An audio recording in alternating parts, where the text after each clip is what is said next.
প্রসাদের কি মাহাত্ম বুঝুন। দেখুন প্রসাদ কি, প্রসাদের মাহাত্ম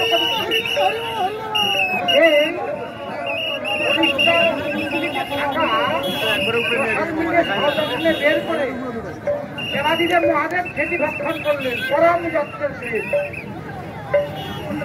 পরম যত্ন সেই ভক্ষণ করে দেবাদিদেব মহাদেবের কি আনন্দ, তিনি আর সেটিকে ধরে রাখতে পারছেন না, তিনি নৃত্য করা শুরু করলেন আনন্দে। আর দেবাদিদেব মহাদেবের নৃত্য মানে একটাই নৃত্য, সেটি বলা হয় তাম্বুর নৃত্য। আর সেই তাম্বুর নৃত্য কখন হবে নাকি যখন এই পৃথিবী প্রলয় হবে, পৃথিবী যখন প্রলয়ের সময় আসবে তখন তাম্বুর নৃত্য হয়, তার আগে নৃত্য করবেন না করুন।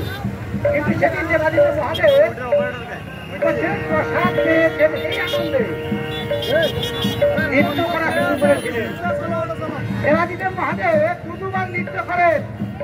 হরিবল মায়েরা শুনে রাখুন, আপনাদের ইতিহাস বাবাজিদের ইতিহাস। সেখানে দুবার নৃত্য করেন। একবার দেবী সতী যখন দেহ রেখেছিলেন, দেবী সতী যখন দেহ রেখেছিলেন তখন দেবাদিদেব মহাদেব নৃত্য করেছেন। আর আরেকবার হচ্ছেন মহাপ্রসাদ যখন আস্বাদন করেছেন তখন নৃত্য করেছেন। তো মহাপ্রসাদ যখন আস্বাদন করেছেন তখন দেবী পার্বতী কথা ছিলেন। দেবী পার্বতী পার্বতী দেবী বলছেন, প্রভু আপনি এই উদ্দণ্ড নৃত্য করছেন, প্রলয়ের তো এখনো সময় আসে নাই। দেবাদিদেব মহাদেব বললেন, হে দেবী আজকে আমার আনন্দ নাই।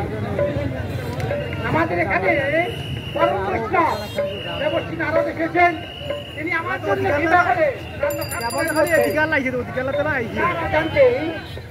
নারায়ণের ভক্তাবশেষ তিনি নিয়ে এসেছেন, মহাপ্রসাদ নিয়ে এসেছেন।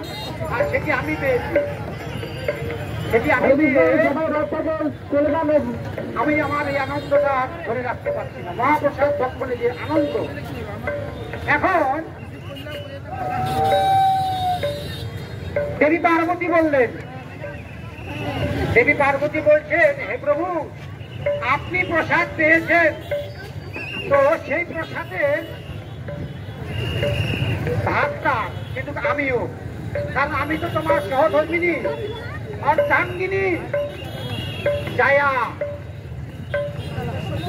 তো আপনি তো আমাকে আমার পিতৃদেবকে প্রতিশ্রুতি দিয়ে এসেছেন, তো আমাকেও প্রতিশ্রুতি দিয়েছেন অর্ধাবতী হতে তুমি যা কিছু পাবে আমাকে অর্ধেক দিবে। তো আজকে তুমি প্রসাদ ভক্ষণ করলে, তো আমার ভাগেরটা আমাকে দিন।